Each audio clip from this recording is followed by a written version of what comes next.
This weekend, we had a race won by a driver who's led 46% of the laps the entire season, a race where there was oil on the track and there was no caution, a race that had 9 cautions in less than 100 laps, and there's a race that has a championship battle that's getting very, very fierce. Welcome to my race weekend recap, and today we're making some lovely eggs in my stainless steel pan, not cast iron pan.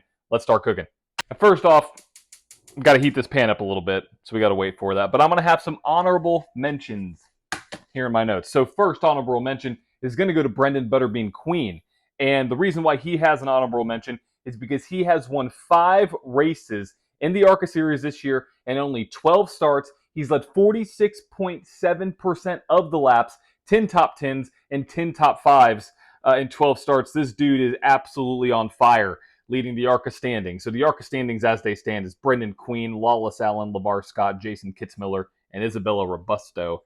What an incredible start to his Arca season. Well, I guess not start, but just 5 wins in 12 starts is absurd. Absurd. I'm curious to see where he will go in the future, if he decides to go into trucks full-time or Xfinity full-time or Cup full-time, or maybe just keeps on running what he's doing in Arca and maybe some late model stuff. Who knows? Brenden Queen, you're a king, dude. That was so cheesy. What the heck? I haven't had enough coffee this morning. And our second honorable mention, which I did not watch the race of, was the 2025 Motorsports Grand Prix at Road America. And here are your class winners. Starting off with the, was it GT? Yeah, GTP class. You had the BMWs going 1-2, actually, in that class. It was pretty cool. In the LMP2s, you had AO Racing Spike, the Dragon, win in that class. In the GTD Pros, you had the Paul Miller Racing BMWs. And in the GTD class, you had the Triarci Ferrari 296 win there. And so shout out to Spike. I'm a big fan of AO Racing and Spike over there. So shout out to them for winning. But the next 2 races we're going to talk about is the Formula 1 race and the NASCAR Cup Series race. Going through my notes, going to start off right there. See if this pan is ready. I don't think it is, but we're going to give it a little test. Just about ready. So we're going to take that off the heat for the time being. Get my olive oil out here and start whisking some of these eggs. So this race in Formula 1, let me tell you, it was absolutely chaotic. Mainly because of the fact that there was a very strategy-heavy race. At the beginning of the race, they were talking about, oh yeah, it's going to be a one-stop strategy. It's going to be a one-stop strategy. And then as the race developed, it literally developed into a 2-stop strategy. And I was not expecting that. I don't think anybody was really expecting it to be a 2-stop. And paper towels. And I think that really dictated how this race went. So starting off really with the start of the race, you had Leclerc get an amazing jump on Oscar Piastri and was able to take him into turn 1 and completely clear him, which was not really expected. Well, I got to count my eggs. 1 egg. 2 egg. I'm literally going to sit here and count 6 eggs. A little comedic. 3 eggs. What's his name? What's the character? I'm like the count. Yeah, I'm like the count. 4 eggs. Ha ha ha. 5 eggs. 6 eggs. Ha ha ha. That didn't crack.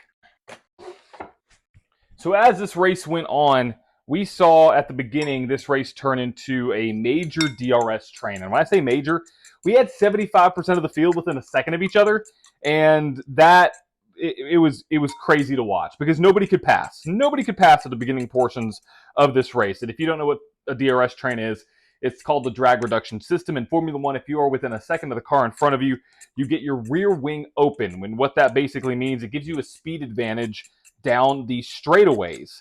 And imagine 15 cars getting a speed advantage. Nobody has really an advantage at that point. And so we had a 15-car DRS train right there.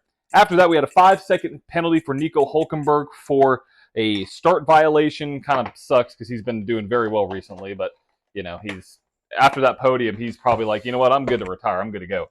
So that was what happened with Hülkenberg. And then this is where the strategy started to come into play. So teams were realizing that the tires could last a little bit longer, specifically the mediums could last a little bit longer than the hard tires, than what they thought the entire tire compounds could run. And they were like, you know what, let's keep on extending it. Let's keep on extending it. And so you saw teams go on a one-stop strategy, which was pretty impressive to watch. And so by lap 15, the gap was stabilizing, and Lando was struggling apparently on his tires. Now, whether or not he was trying to push them harder, we don't know. But it looks like Lando was struggling for grip. Now, he was in the dirtier air comparatively, so makes a little bit of sense why his tires were struggling and the front of the car wasn't going to turn. And so from there, you had Carlos Sainz pit from 13th. He started on the softs. Makes no sense to me. Guess he was trying to gain some track position. Then he put on hards. And at the lap 17 mark, Oscar had a 2.5 second deficit to Charles Leclerc. And basically, they told Piastri to use the pace, which means to keep on going, to use the pace and catch Leclerc. It's time for some oil in these scrambled eggs. By the way, I'm just making basic scrambled eggs this morning. A little bit of olive oil there. Gonna coat the pan up. Gonna turn the heat back on. Gonna pour the eggs in. I hear them sizzle. Listen to this. Can you hear the sizzle? Can you hear it? I can hear it. There we go. Fantastic. All right. Gonna add a little bit of pepper right now.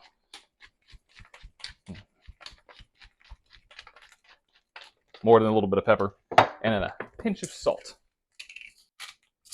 All right. And so let's get this show on the road, as I got egg on my notes. So from there, Hamilton pits from 7th with an undercut at lap 18. And Piastri is pitting to undercut Leclerc on lap 19 with a 2.6 seconds gap. And then after that, Leclerc pits with a 2-second gap there on lap 20. Russell follows in. Then Kimi follows in. And Leclerc comes on the radio. And as a Leclerc fan, I was just trying to understand what the heck was happening. He said, we're going to lose the race with these things. And at this point, I'm like, what are we talking about? We talking about strategy? We talking about the car?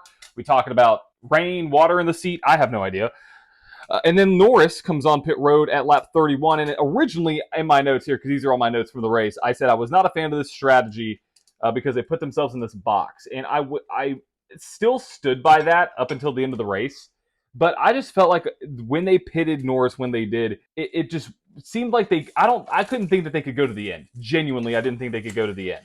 And so I was wrong, but it was fine.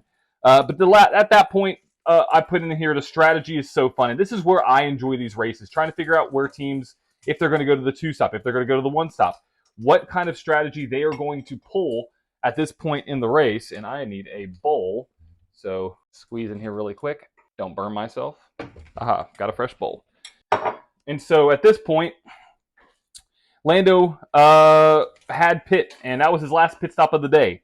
And so right now at lap 36, there was a 17.6 second gap between Lando Norris and Charles Leclerc. And that gap had been closing. By lap 40, it had closed down to 13.7 seconds. And so what does this mean? Well, Ferrari had to come back and basically combat that, but also we think that they got kind of, fooled by Piastri's team with the Piastri pit bluff. Basically, everybody came out on the McLaren pit box thinking, Ferrari was like, oh my gosh, they're going to pit. And then they pit Leclerc in front of Piastri, and Piastri just drove off. So that was fun. That was great. And then at that point, Piastri waits until lap 46 to pit, but something happens with Leclerc where, let me just tell you, his car just fell off a freaking cliff.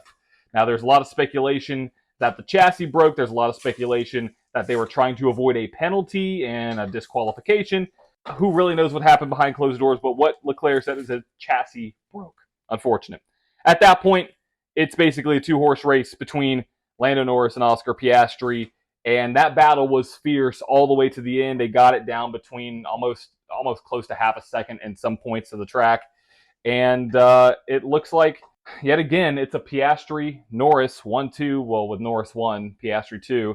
And George Russell coming in third. And so that is what happened in Formula One. I'm not too happy. So we're going to move on to a more happier subject, which is the Cup Series race. But really sucks as a Ferrari fan. Let me just tell you that right now. Now, the Cup race, I have very few notes, mainly because not a lot happened in the beginning portions of this race. But essentially, number one, it's great to see how packed the stands were at Iowa. I mean, absolutely jam-packed, not only for the Cup, but for Xfinity and Arca. There were more fans for the Arca race than there was for the IndyCar race doubleheader there. That is some impressive numbers.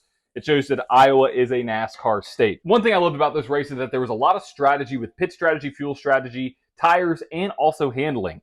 A team like Chase Briscoe, they made their car tighter on the early run, so later on the runs it would be not as loose as other cars, because this race goes on, the tires just absolutely fall off and you are loose as a goose. I mean, you saw cars slide all over the place. And so that is one point to mention. A second point to mention is the overhead shot between William Byron and Brad Keselowski's battle. Oh my goodness.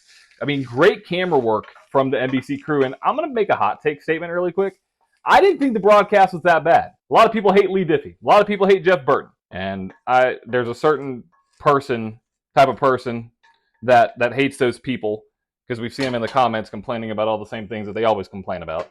But I thought the broadcast was pretty darn good. I love Lee Diffie. I think he brings a lot of excitement, a lot of energy to the booth. And so also I got to present my lovely scrambled eggs here, brought to you by John, fueled by William Byron winning.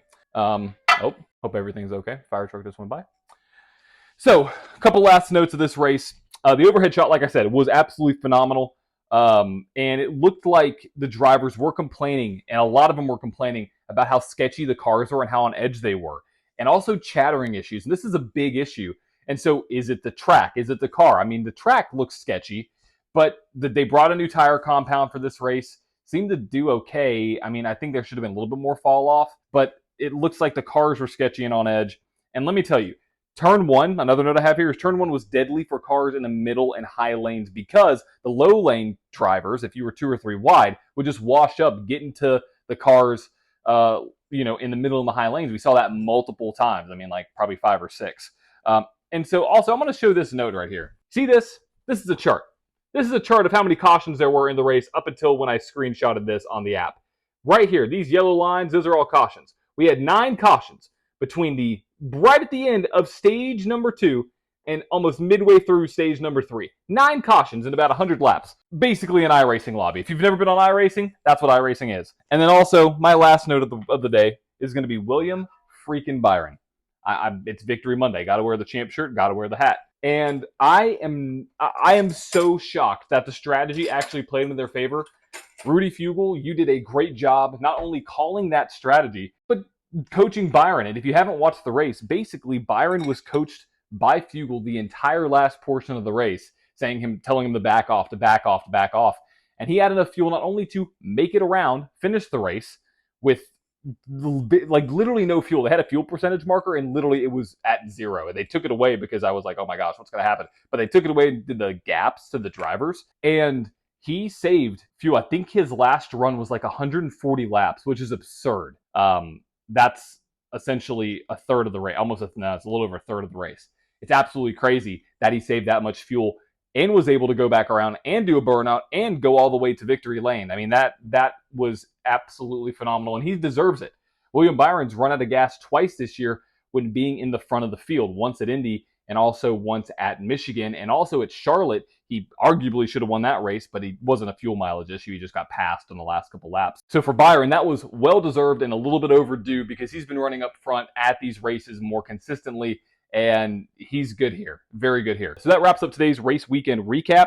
If you enjoyed the video, make sure to hit that like and subscribe, and make sure to tune into all my other content I have going out on my channel. And as always, I'll see you on the next one. Got my lovely Italian bean juice here. 3 shots of Illy Espresso. Absolutely amazing. I was going to like this, but then I realized I was Italian. See you on the next one. Ciao.